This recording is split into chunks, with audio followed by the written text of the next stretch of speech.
তপন মাকে বলল, আমার একটু দেরি হবে আসতে, এক জায়গায় যাচ্ছি। মা বলল, কোথায় যাচ্ছিস? তপন বলল, বলা যাবে না, এমনও হতে পারে আমি রাতটা ওখানে কাটিয়ে দিতে পারি, অফিস থেকে 2 দিনের ছুটি নিয়েছি। ছেলে কখনোই এমন করে না। হঠাৎ মায়ের মনে কেমন যেন একটা সন্দেহ হলো। বলল, কোথায় যাচ্ছিস? অন্তত বলে যা জায়গাটার নাম। তপন জায়গার নাম বলল, কিন্তু ঝর্ণার কথা গোপন রাখল। বাসা থেকে বের হয়ে তারপর যথাসময়ে চলে এলো ঝর্ণার বাসায়। ঝর্ণা বসেছিল বারান্দায়। খাদিম যেয়ে বলল, আপনাকে ম্যাডাম বারান্দায় যেতে বলেছে। তপন দেখল আজ কোনো রুগী নেই। তপন খাদেমকে বলল, উনি কি আজ রুগী দেখবেন না? খাদেম বলল, না, আজকে অফ ডে। তপন যে বারান্দায় বসল। ঝর্ণা বলল, বসুন তপন, আপনার সাথে আমার জরুরি কথা আছে। এই বলে ঝর্ণা খাদেমকে বলল, এখানে চা আর বিস্কিট দিয়ে যাও। কিচেনে নারকেলের আর দুধের মিশ্রণে পায়েস তৈরি করা হয়েছে পোলার চাল দিয়ে, সেটাও দিয়ে যেও। খাদেম বলল, আচ্ছা ম্যাডাম। তপন বসেছে ঝর্ণার সামনে। আজ খেয়াল করে দেখল তপন, ঝর্ণা অনেক সুন্দরী দেখতে। সেই দিন রুমের ভেতরে তার সৌন্দর্যটা বোঝা যায়নি। ঝর্ণা বলল, তপন, মানুষের জীবনে অনেক কিছু ঘটে যায়, আমরা মাঝে মাঝে অনেক প্রতারিত হই। আজকে আমি ঝর্ণা কবিরাজ, কেন জানেন? তপন বলল, না বললে জানবো কেমন করে?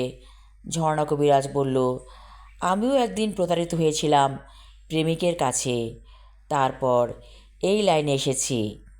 তপন বলল, অবাক কাণ্ড, প্রেমিকের কাছে প্রতারিত হয়ে এই লাইনে এসেছেন? ঝর্ণা বলল, সেই প্রেমিক আমার কাছ থেকে অনেক টাকা নিয়ে গিয়েছিল, আপনার যেমন নিয়েছে টাকা, আমার প্রেমিকও আমার কাছ থেকে টাকা নিয়েছিল। তাই নাকি? অবাক হয়ে বলে তপন। আমি সেই টাকার কথা আর চিন্তা করি না, কারণ আল্লাহ আমাকে অনেক দিয়েছে। আমার মনে হয় আমি প্রতারিত হয়েছিলাম বলেই আমার ভাগ্য খুলে গিয়েছে, এখন আমার কোটি কোটি টাকা। তপন বলল, বাহ, অবাক কাণ্ড। এমন সময় চা আর বিস্কিট চলে এলো, সাথে পায়েস। ঝর্ণা বলল, এগুলো খান, খেতে খেতে আমরা গল্প করি। তপন বলল, পায়েস আমার খুব পছন্দ, বিশেষ করে নারকেলের পায়েস। ঝর্ণা হাসছে, তাহলে আপনি পায়েসটা আগে খান, পরে চা আর বিস্কিট। তপন পায়েস মুখে দিয়ে বলল, এত মজার পায়েস? ঝর্ণা বলল, জিজ্ঞেস করলেন না? এই পায়েস কে রান্না করেছে? তপন বলল, নিশ্চয়ই আপনি। ঝর্ণা হাসছে। তপন তাকিয়ে দেখল ঝর্ণার দাঁতগুলো মুক্তোর মতো জ্বলজ্বল করছে। মনে মনে বলল, আসলেই সে অনেক সুন্দরী। ঝর্ণা বলল, আচ্ছা তপন, একটা কাজ করলে হয় না? আপনি আর আমি বন্ধু হতে পারি না? তপন অবাক হয়ে বলল, হ্যাঁ তা তো হয়, কিন্তু এত মানুষ থাকতে আমাকে আপনার ভালো লাগলো?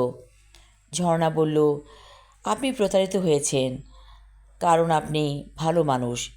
ভালো মানুষরাই ঠকে যায়, আর যে প্রতারক সে হচ্ছে খারাপ মানুষ। তপনের কি যেন হয়ে গেল, সে প্রবলভাবে ঝর্ণার প্রেমে পড়ে গেল। ঝর্ণা বলল, আজ রাতে আপনি আমাদের সাথে থাকছেন। তপন বলল, কিন্তু আমি তো কাপড় আনিনি। ঝর্ণা বলল, আমার কাছে আছে, সমস্যা নেই। তপন রাতের বেলা কাপড় চেঞ্জ করল, লুঙ্গি আর গেঞ্জি। ঝর্ণা বলল, আসুন আমরা আবার বারান্দায় যেয়ে বসি, গল্প করব। তপনের কাছে অবাক লাগছে, সব কিছু কেমন স্বপ্নময় মনে হচ্ছে।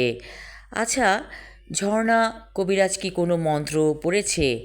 নইলে তাকে এত ভালো লাগছে কেন? নিশ্চয়ই কিছু একটা করেছে। এই প্রশ্নটাও তপনের মনে উকি দেয়। ঝর্ণা বলল, সব কিছু আল্লাহ তাআলার ইচ্ছা, আপনার সাথে দেখা হবার পর কেন আমার মনে এত ভালো লাগা সৃষ্টি হয়েছে আমি নিজেই অবাক হয়ে গিয়েছি। তপন বলল, আপনি কি আমাকে বিয়ে করবেন? ঝর্ণা বলল, আপনি যদি রাজি থাকেন তাহলে আমাদের জীবনটা অন্যরকম হয়ে যাবে। তপন বলল, আমি রাজি। আমি আমার লেখা ছোট গল্প ঝর্ণা কবিরাজ পর্ব 2 পড়লাম। পরবর্তী অংশ থাকবে আগামী পর্বে। ধন্যবাদ।